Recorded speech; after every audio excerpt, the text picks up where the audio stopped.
Happy Friday, Frank Rock, House of Orange Sports Channel coming at you. The Tennessee Lady Vols have a potential visitor in town. I've not seen it like confirmed from your like Maria Cornelius or any of your other people that cover Lady Vols stuff, but I've seen the Twitter account. Some of you, if you follow basketball on Twitter, there's a men's one called Trilly Donovan, and I've seen a lot of people talk about it being pretty reliable. Well, the Trilly Donovan, um, the inverse, basically the opposite one for the women's game is skim. What's it? It's like skim mulkey, I think is what it is. So, according to this one, the Lady Vols are hosting a visitor or have already hosted a visitor this weekend, and that visitor is Ruby Whitehorn from Clemson. I have seen some stuff and received a little bit of word about Tennessee was after Whitehorn, and that so is she in town? I was looking up a little bit on her as she was scheduled to visit LSU as well, and I saw the LSU visit was canceled. I saw where Whitehorn did visit Florida State last weekend. So again, I put a question mark on the title just because I don't know that I would say it's confirmed so much, but as well, if we kind of look at that, I'm still trying to find a little bit more about it. Like I said, that's one. It's so Whitehorn, from what I'm seeing, come out of high school. This is on ESPN. She was ranked the number 15 overall player in the nation. Went to Clemson. She's about 6 foot, based on what I'm seeing, and some of the profile, some of the evaluation fits basically what you're hearing out of Kim Caldwell, because Whitehorn averaged over 12 points, over 6 rebounds for Clemson last year.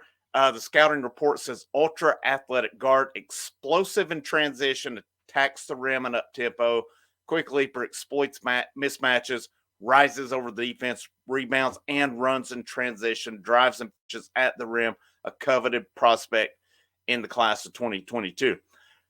So that's a little bit of the scouting report based on what we're seeing, based on what we're hearing on Kim Caldwell's style of basketball. This is one you would think would kind of fit that. Now, I think part of it too is they do like to run a gun. So, in that regard, with them wanting to run a gun, does this fit what they're looking for? But as you've seen already, they got Alyssa Latham, they got Lazaria Spearman. So both of these ladies were inside presence. They can rebound. They are athletic. So this is another one in that case, if Kim Caldwell and the staff is able to get her in the fold and bring her in, it's another one fits that athletic mold, get out and run a gun, because they like to play fast. And, athleticism, it seems to me, is a must in it. I've seen some of you that comments talked about Stripling when she left and said she's not fast enough for this system. Now, me personally, I don't know. I've not been shy about telling you. I've not been like a Lady Vols connoisseur. I keep, see if they win, want them to win and stuff, but I've never been like fully invested on them. Really, that South Carolina game, I was watching somewhere and I got invested in it. And it kind of kept me invested after that. Wished I would have been covering the coaching search on here as well, but it was kind of after that. And there was an article from Ball Out Sports, which is a big South Carolina supporter, when Samantha Williams was let go, and they basically wanted to slant that article and retweet everything that was negative for it. That's kind of what got the fire in me. Of course, I had people on here requested the coverage as well, but that's what kind of got me with it. Just kind of backtrack if you're new to the channel and all. So I'm not going to pretend to be a Lady Vols expert right now. I'll say right now. Later on, when we get to next season stuff, I'll be fully invested and fully up to date on what's going on and know all I need to know about that program, because this channel is going to cover it full-fledged moving forward. It's been a great addition to the channel covering it, and happy to be covering that. But Ruby Whitehorn, we'll see what comes of that. I'm not sure, based on what I saw with it as well. And we'll see if I can find this a little bit more on it here. If I can find that account, I had it earlier. Skim Milky, not Skim Mulkey. I didn't think it was Mulkey. So it says women's basketball's Trilly Donovan. Again, that was an account that a lot of people say is a pretty good one for men's basketball, and they say this is the kind of the opposite of it. Now, this was 22 hours ago. Said Clemson transfer Ruby Whitehorn has a visit scheduled to Tennessee this weekend, per source. And then 10 hours ago said Ruby Whitehorn had previously scheduled a visit to LSU for this weekend. That visit is no longer taking place, per source. So is this, again, I saw where she visited Florida State last weekend. So is this a good sign? I seen somebody in the comments saying potentially Baylor bound. So I haven't seen if she's visited Baylor or if that's an upcoming visit, possibly. But Lady Vols have gotten 2 to campus already, and they got them both in the fold. So hopefully, if Whitehorn is indeed on campus or has visited, they can get her in the fold as well. But I'll keep you updated on anything I run across because, again, I put a question mark on it just because I've not seen any of the sources who cover Lady Vols saying for sure that she is visiting. So it's potential. It is potential that she is. Let's hope so. But, any news with Lady Vols, with men's basketball, of course, men's basketball, I feel like we're kind of in a holding pattern waiting on dominoes to happen with Cade Tyson, Igor Milicic.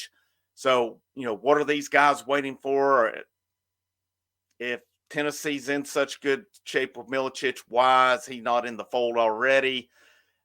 To me, on the outside looking in, I'm thinking they're waiting to see what Cade Tyson does. I think Cade Tyson, I don't know this, I'm thinking he is their priority. And if Tyson and Milicic are affecting one another, maybe that's what the holdup is.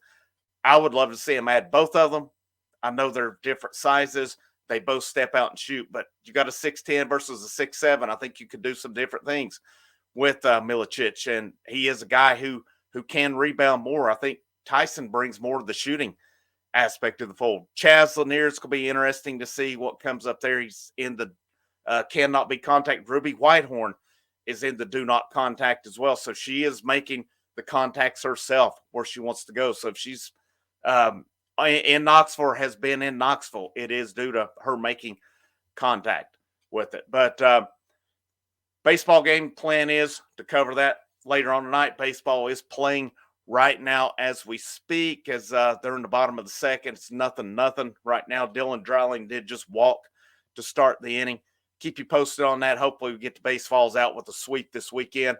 And, like I'm kind of getting monotonous saying, any other news that run across, I'll bring it to you on here. Baseball, men's basketball, Lady Vols basketball, and we'll eventually work our way back to football. But it's a good time for those 3 sports in terms of what's going on here. But my name's Frank Rock. This is the House of Orange Sports Channel. Make sure you like, you share. If you haven't already, you like the content, subscribe. And if you're feeling generous, down in that bottom right corner, there's that super thanks option as well. But I hope you guys have a great rest of the evening. And last but most certainly not least, go Lady Vols.